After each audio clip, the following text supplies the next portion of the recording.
Carta de Tiago. Tiago, capítulo 1. Prefácio e saudação. Tiago, servo de Deus e do Senhor Jesus Cristo, às 12 tribos que se encontram na diáspora. Saudações. Os benefícios das provações. Meus irmãos, tenham por motivo de grande alegria o fato de passarem por várias provações, sabendo que a provação da fé que vocês têm produz perseverança. Ora, a perseverança deve ter ação completa, para que vocês sejam perfeitos e íntegros, sem que lhes falte nada. Como obter a sabedoria? Se, porém, algum de vocês necessita de sabedoria, peça a Deus, que a todos dá com generosidade e sem reprovações, e ela lhe será concedida. Peça-a, porém, com fé, em nada duvidando, pois o que duvida é semelhante à onda do mar, impelida e agitada pelo vento, que uma pessoa dessas não pense que alcançará do Senhor alguma coisa, sendo indecisa e inconstante em todos os seus caminhos. Pobreza e riqueza. O irmão de condição humilde glorie-se na sua exaltação, e o rico na sua humilhação, porque ele passará como a flor do campo. Porque o sol se levanta com seu calor ardente, a planta seca, a sua flor cai, e a formosura do seu aspecto desaparece. Assim também o rico murchará em seus caminhos. Provação e tentação. Bem-aventurado é aquele que suporta com perseverança a provação, porque depois de ter sido aprovado, receberá a coroa da vida, a qual o Senhor prometeu aos que o amam. Ninguém, ao ser tentado, diga, sou tentado por Deus, porque Deus não pode ser tentado pelo mal, e ele mesmo não tenta ninguém. Ao contrário, cada um é tentado pela sua própria cobiça, quando esta o atrai e seduz. Então a cobiça, depois de haver concebido, dá à luz o pecado, e o pecado, uma vez consumado, gera a morte. Não se enganem, meus amados irmãos, toda boa dádiva e todo dom perfeito vem lá do alto, descendo do Pai das luzes, em quem não pode existir variação ou sombra de mudança, pois, segundo o seu querer, ele nos gerou pela palavra da verdade, para que fôssemos como que primícias das suas criaturas. A prática da palavra de Deus. Vocês sabem estas coisas, meus amados irmãos. Cada um esteja pronto para ouvir, mas seja tardio para falar e tardio para ficar irado, porque a ira humana não produz a justiça de Deus. Portanto, deixando toda impureza e acúmulo de maldade, acolham com mansidão a palavra implantada em vocês, a qual é poderosa para salvá-los. Sejam praticantes da palavra e não somente ouvintes, enganando a vocês mesmos. Porque se alguém é ouvinte da palavra e não praticante, assemelha-se àquele que contempla o seu rosto natural num espelho, pois contempla a si mesmo, se retira e logo esquece como era a sua aparência. Mas aquele que atenta bem para a lei perfeita, lei da liberdade, e nela persevera, não sendo o ouvinte que logo se esquece, mas operoso praticante, esse será bem-aventurado no que realizar. Se alguém supõe ser religioso, mas não refreia a sua língua, está enganando a si mesmo. A sua religião é vã. A religião pura e sem mácula para com o nosso Deus e Pai é esta: visitar os órfãos e as viúvas nas suas aflições e guardar-se incontaminado do mundo. Tiago, capítulo 2. Não deve haver parcialidade. Meus irmãos, vocês não podem ter fé em nosso Senhor Jesus Cristo, o Senhor da glória, e ao mesmo tempo tratar as pessoas com parcialidade. Porque se entrar na sinagoga de vocês um homem com anéis de ouro nos dedos, vestindo roupa luxuosa, e entrar também um pobre muito mal vestido, e vocês derem um tratamento especial ao que está vestido com a roupa luxuosa, dizendo, você sente-se aqui no lugar de honra, e disserem ao pobre, você fique em pé, ou sente-se ali, abaixo do estrado dos meus pés. Será que vocês não estarão fazendo distinção entre vocês mesmos e julgando as pessoas com critérios errados?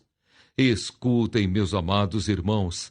Por acaso Deus não escolheu os que para o mundo são pobres para serem ricos em fé e herdeiros do reino que ele prometeu aos que o amam? No entanto, vocês desprezam os pobres. Por acaso não são os ricos que oprimem vocês e não são eles que os arrastam para os tribunais? Não são eles os que blasfemam o bom nome que foi invocado sobre vocês?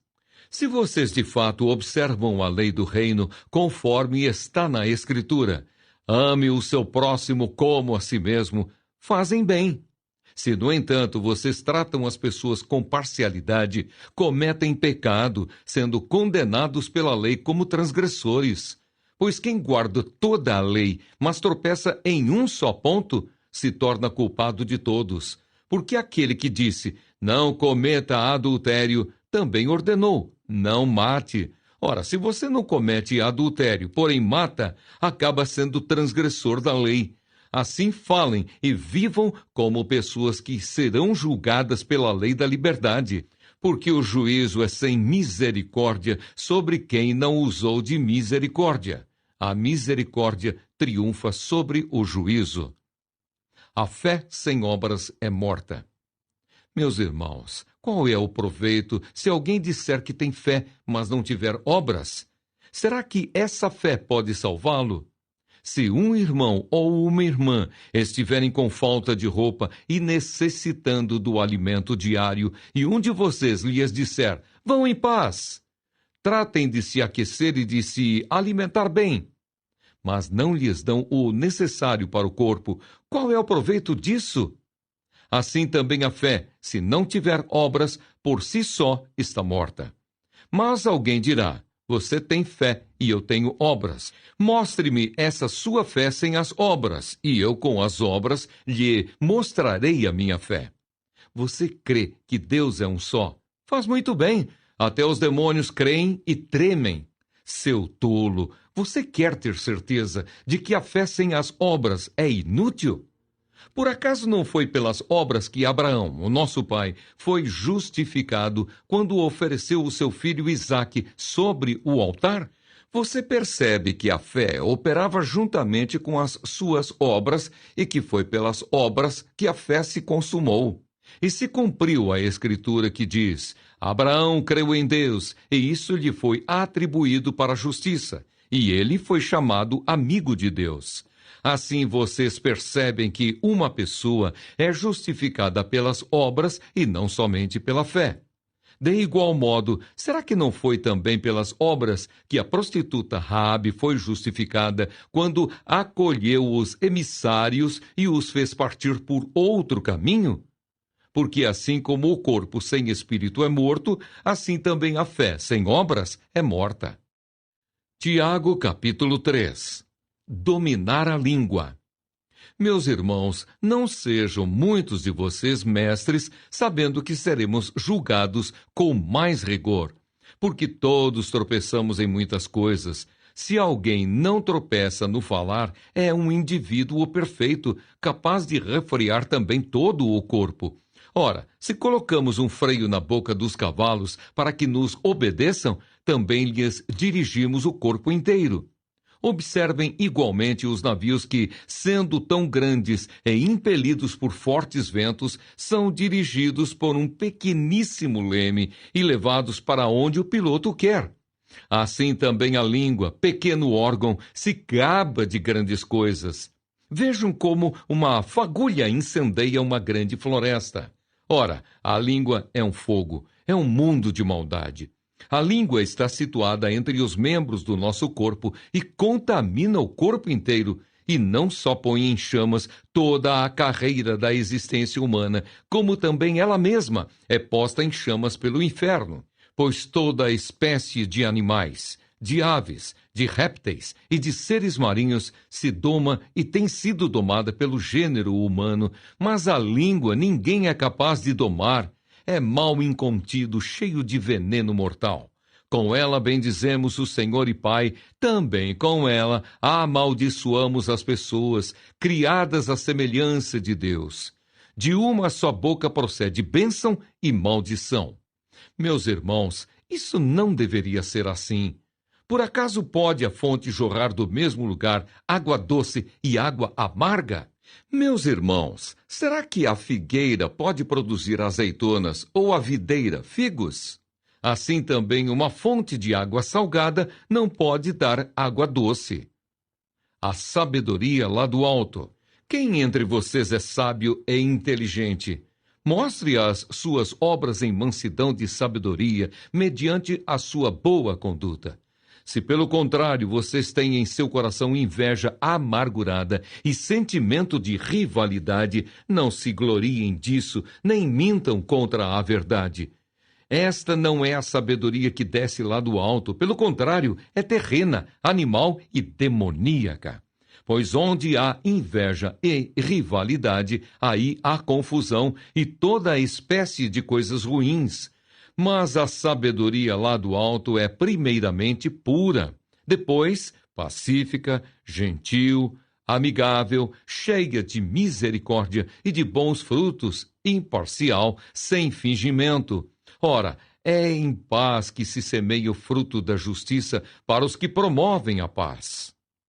Tiago, capítulo 4. Amizade com o mundo. De onde procedem as guerras e brigas que há entre vocês? De onde, senão dos prazeres que estão em conflito dentro de vocês? Vocês cobiçam e nada têm. Matam e sentem inveja, mas nada podem obter. Vivem a lutar e a fazer guerras. Nada têm porque não pedem. Pedem e não recebem, porque pedem mal para esbanjarem em seus prazeres. Gente infiel.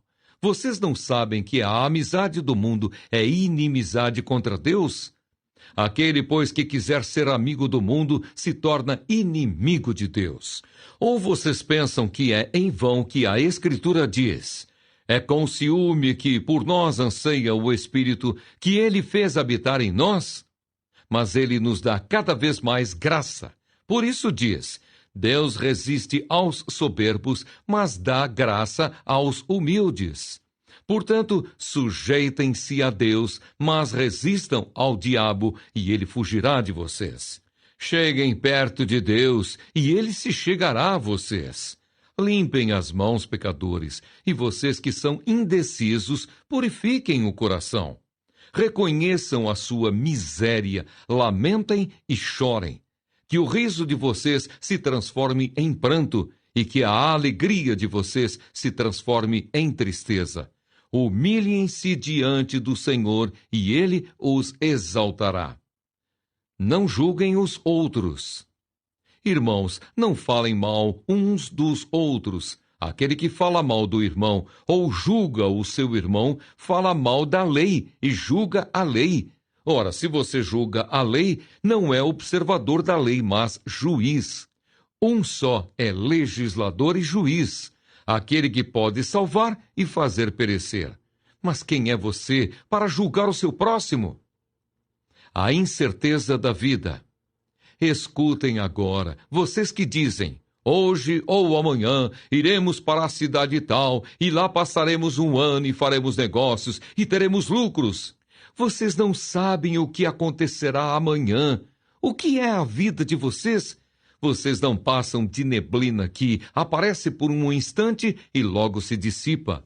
Em vez disso, deveriam dizer: se Deus quiser, não só viveremos, como também faremos isto ou aquilo.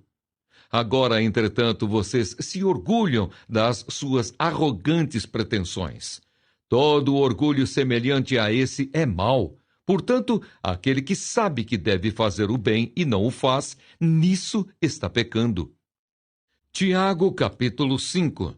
Aviso aos ricos. Escutem agora, ricos. Chorem e lamentem por causa das desgraças que virão sobre vocês. As suas riquezas apodreceram e as suas roupas foram comidas pelas traças. O seu ouro e a sua prata estão enferrujados, E essa ferrugem será testemunha contra vocês e há de devorar como fogo o corpo de vocês. Nestes tempos do fim, vocês ajuntaram tesouros. Eis que o salário dos trabalhadores que fizeram a colheita nos campos de vocês e que foi retido com fraude está clamando. E o clamor dos que fizeram a colheita chegou aos ouvidos do Senhor dos Exércitos. Vocês têm tido uma vida de luxo e de prazeres sobre a terra. Têm engordado em dia de matança. Vocês têm condenado e matado o justo, sem que ele ofereça resistência. Exortação à paciência. Portanto, irmãos, sejam pacientes até a vinda do Senhor. Eis que o lavrador aguarda com paciência o precioso fruto da terra, até receber as primeiras e as últimas chuvas. Sejam também vocês pacientes e fortaleçam o seu coração, pois a vinda do Senhor está próxima. Irmãos, não se queixem uns dos outros, para que vocês não sejam julgados. Eis que o juiz está às portas. Irmãos, tomem como exemplo de sofrimento e de paciência os profetas, que falaram em nome do Senhor. Eis que consideramos felizes os que foram perseverantes.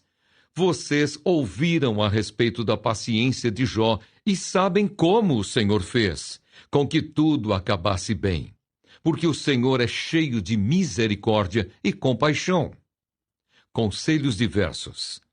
Acima de tudo, meus irmãos, não jurem nem pelo céu, nem pela terra, nem por outra coisa qualquer, mas que o sim de vocês seja sim, e que o não de vocês seja não, para que vocês não incorram em condenação. Alguém de vocês está sofrendo? Faça a oração.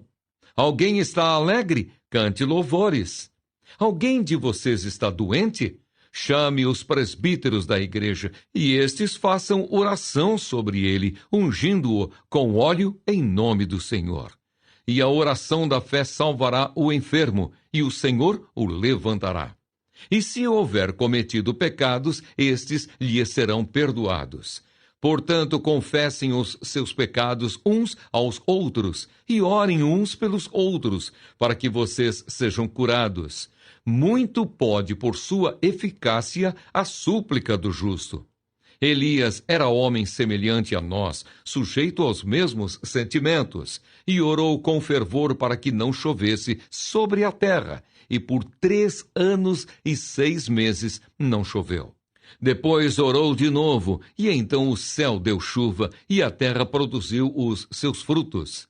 Meus irmãos, se alguém entre vocês se desviar da verdade e alguém o converter, saibam que aquele que converte o pecador do seu caminho errado salvará da morte a alma dele e cobrirá uma multidão de pecados.